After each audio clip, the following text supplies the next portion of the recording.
ये जो पुरशिकस्त है फाख्ता, यह जो जख्म जख्म गुलाब है, यह है दास्तां मेरे अहद की जहां जुल्मतों का निसाब है, जहां तर्जुमानी हो झूठ की, जहां हुक्मरानी हो लूट की, जहां बात करना मुहाल हो वहां आग ही भी अजाब है।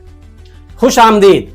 क्या आपने कभी सोचा है कि युद्ध सिर्फ सरहद पर नहीं लड़े जाते, कुछ जंगें संसद में लड़ी जाती है और कुछ जंगें सच्चाई के गुम हो जाने से हार जाती है।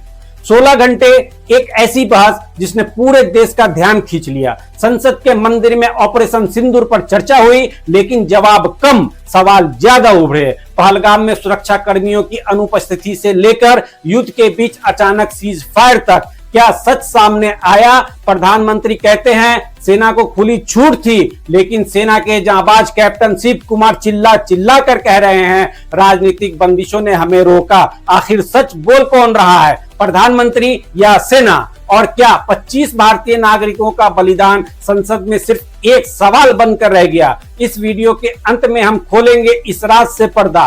आज हम इस 16 घंटे की बहस की परतें खोलेंगे, जहां हर सवाल ने नए सवाल खड़े किए। सत्य की खोज में इस कहानी को शुरू से समझते हैं। पहला सवाल जो 16 घंटे की बहस में गूंजा वो था, पहलगाम में सुरक्षा कर्मी क्यों नहीं थे? एक ऐसी जगह जो आतंकवाद के निशाने पर रही, वहां सुरक्षा की कमी क्यों? और अगर कोई सुरक्षा कर्मी नहीं था तो इसकी जिम्मेदारी कौन लेगा? सरकार ने इस सवाल पर खामोशी बरती, विपक्ष ने सवाल उठाए, लेकिन जवाब गायब रहा। 25 भारतीय नागरिकों ने अपनी जान गंवाई, लेकिन संसद में उनके नाम तक गूंजने की हिम्मत क्यों नहीं दिखी? क्या यह दर्द सिर्फ एक सवाल बनकर रह गया? पहलगाम का दर्द संसद में गूंजा, लेकिन जवाब की जगह सन्नाटा रहा और यहीं से शुरू हुआ दूसरा बड़ा सवाल, ऑपरेशन सिंदूर और सीज फायर का रहस्य।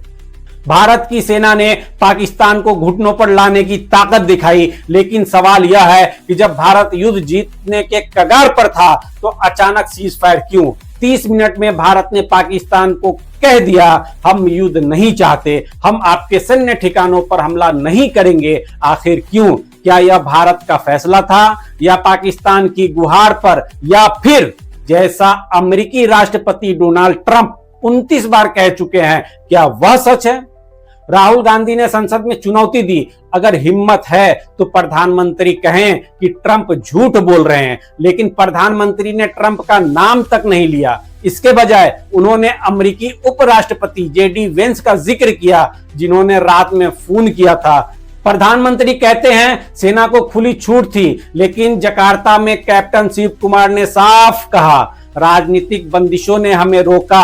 अगर ये रुकावटें न होती तो हम पहले ही दिन लक्ष्य हासिल कर लेते। शिव कुमार ने बताया कि शुरू में सैन्य ठिकानों पर हमले की इजाजत नहीं थी, जिसके कारण कुछ विमान खोए गए। बाद में रणनीति बदली, तब जाकर ब्रह्मोस मिसाइलों से दुश्मनों के एयर डिफेंस को नष्ट किया गया। सीडीएस ने भी माना कि शुरुआती रणनीति में सुधार की जरूरत पड़ी। तो सवाल यह है, क्या सरकार ने सेना को पूरी आजादी दी थी या राजनीतिक दबाव ने सेना के हाथ बांधे? यह सवाल 16 घंटे की बहस में अनुत्तरित रहा। विपक्ष ने बहस में चीन का मुद्दा भी उठाया। अखिलेश यादव ने कहा चीन बड़ा राक्षस है, लेकिन सरकार ने चीन का नाम तक नहीं लिया। अगर पाकिस्तान के पीछे चीन का समर्थन है तो भारत के प्रगाढ़ होते रिश्ते और एससीओ की बैठक में पीएम का बीजिंग जाना क्या दर्शाता है? और अमेरिका ट्रंप का 29 बार दावा कि उन्होंने सीज फायर करवाया, उसे भारत ने क्यों नहीं खारिज किया? राहुल गांधी ने कहा 1971 में इंदिरा गांधी ने अमेरिका की नहीं सुनी, लेकिन आज भारत नतमस्तक क्यों? यह सवाल गूंजा, लेकिन जवाब नहीं मिला। 16 घंटे के बहस ने कई सवाल खड़े किए, लेकिन जवाब कम मिले। पहलगाम का दर्द, ऑपरेशन सिंदूर का सच, और सबसे बड़ा सवाल, प्रधानमंत्री सही हैं या सेना? क्या भारत की विदेश नीति और कूटनीति सही दिशा में है? यह सवाल अब आप पर छोड़ते हैं। अपनी राय कमेंट में बताएं और इस वीडियो को शेयर करें ताकि सच की आवाज और दूर तक पहुंचे।